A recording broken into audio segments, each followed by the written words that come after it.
Hi welcome to NG Queens Bakery. இன்றைக்கி என்ன video பார்க்க போகிறோன்னா ஒரு ஸ்ட்ராபெரி க்ரீம் கேக் செய்யலாம்னு சொல்லிட்டு ஸ்டார்ட் பண்ணோம். பட் எங்ககிட்ட விப்பிங் க்ரீம் இல்லை, ஸோ அமுல் ஃப்ரெஷ் க்ரீம் வச்சு தான் செஞ்சுட்டு இருந்தோம்.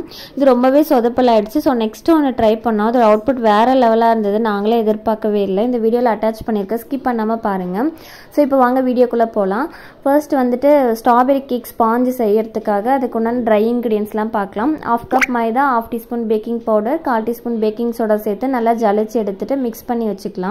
நெக்ஸ்ட் ஒரு க்ளீனான பவுலில் 2 எக் சேர்த்து நல்லா பீட் பண்ணிக்கலாம். அதோட கலர் சேஞ்ச் ஆகிற அளவுக்கு பீட் பண்ணிவிட்டு இது கூடவே 1/2 கப் பவுடர் பண்ண சுகர் கொஞ்சம் கொஞ்சமாக சேர்த்து பீட் பண்ணிக்கலாம். ஃபுல்லாக சேர்க்க வேணாம், ஃபுல்லாக சேர்க்கும் போது அடியில் போய்ட்டு தங்கிடும்.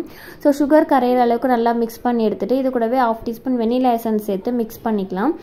நெக்ஸ்ட்டு 30 ml வாசனை இல்லாத ஆயில் எது வேணாலும் எடுத்துக்கலாம். நான் வந்து சன்ஃப்ளவர் ஆயில் தான் எடுத்திருக்கேன். ஃபஸ்ட்டு ஸ்பீட்லேயே வச்சு நல்லா மிக்ஸ் பண்ணி எடுத்துக்கலாம். ஸோ ரொம்ப மிக்ஸ் பண்ணக்கூடாது, லைட்டாக மட்டும் மிக்ஸ் பண்ணி எடுத்துக்கலாம். நம்ம ஸ்ட்ராபெரி கேக் செய்கிறதுனால ஸ்ட்ராபெரி எசன்ஸ் ஃபியூ ட்ராப் சேர்த்து இதையுமே சேர்த்து நல்லா மிக்ஸ் பண்ணி எடுத்துக்கலாம்.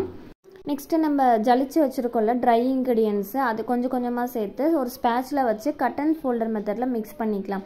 இது கூடவே 30 ml மில்க்கு இது கூடவே சேர்த்து நல்லா மிக்ஸ் பண்ணி எடுத்துக்கலாம். ஸோ பேட்டர் வந்துட்டு ரிப்பன் கன்சிஸ்டன்சி வர அளவுக்கு நல்லா ரெடி பண்ணி எடுத்துக்கலாம். நெக்ஸ்ட்டு பார்த்தீங்கன்னா ஒரு 6 inch பேன் எடுத்து அதில் ஆயில் க்ரீஸ் பண்ணி பட்டர் பேப்பர் போட்டு எடுத்துக்கலாம். நம்ம ரெடி பண்ணி வச்சுருக்க பேட்டரை அதில் ஊற்றி ஒரு ஸ்டிக்கை வச்சு நல்லா ஈவன் பண்ணிக்கலாம். இதுக்கு முன்னாடியே நான் வந்துட்டு அவனை ஒரு 180 degree செல்சியஸ்க்கு 10 minutes ப்ரீ ஹீட் பண்ணி வச்சுருக்கேன். இப்போ நெக்ஸ்ட்டு இந்த கேக் பேட்டரை வச்சுட்டு 30 to 35 minutes வரைக்கும் வச்சு நல்லா பேக் பண்ணி எடுத்துக்கலாம். கேக் வந்து சூப்பர் சாஃப்டாக வந்தது. அதுக்கு மேலே இருக்க இந்த டார்க் லேயர் எல்லாமே கட் பண்ணி எடுத்துக்கலாம். ஸோ எக் ஸ்மெல் ரொம்ப இருக்காது. அதனால் கட் பண்ணி எடுத்துகிட்டு நான் 2 ஸ்லைஸாக தான் போட்டேன். இது கேக் ஸ்பாஞ்சு பாருங்கள் எவ்வளோ சூப்பர் சாஃப்டாக இருக்குது. 2 ஸ்லைஸாக போட்டு நான் ஃபஸ்ட் லேயரை வச்சுட்டு அதுக்கு மேலே வெட் பண்ணுறதுக்காக சுகர் சிரப்பில் 1/2 டீஸ்பூன் ஸ்ட்ராபெரி க்ரஷ் சேர்த்து நல்லா கேக்கை ஒரு லேயர் வெட் பண்ணி எடுத்துட்டேன். நெக்ஸ்ட் லேயருக்கு இந்த க்ரீம் கொடுக்கலான்னு சொல்லிட்டு போட்டு ரொம்ப லிக்யூடாக இருந்தது. சரி ஓகே நம்ம ஃப்ரிட்ஜில் வச்சு செட் பண்ணி எடுத்துக்கலான்னு சொல்லிட்டு க்ரீம் ஒரு லேயர் கொடுத்துட்டு அதுக்கு மேலே ஒரு லேயர் வந்து ஸ்ட்ராபெரி க்ரஷ் சேர்த்து நல்லா மிக்ஸ் கொடுத்துட்டு மேலே இன்னொரு லேயர் வச்சு அதுக்கு மேலேயும் சுகர் சிரப் வச்சு வெட் பண்ணிவிட்டு மேலே க்ரம் கோட் கொடுத்துட்டு ஃப்ரிட்ஜில் செட் பண்ணி வச்சுட்டோம்.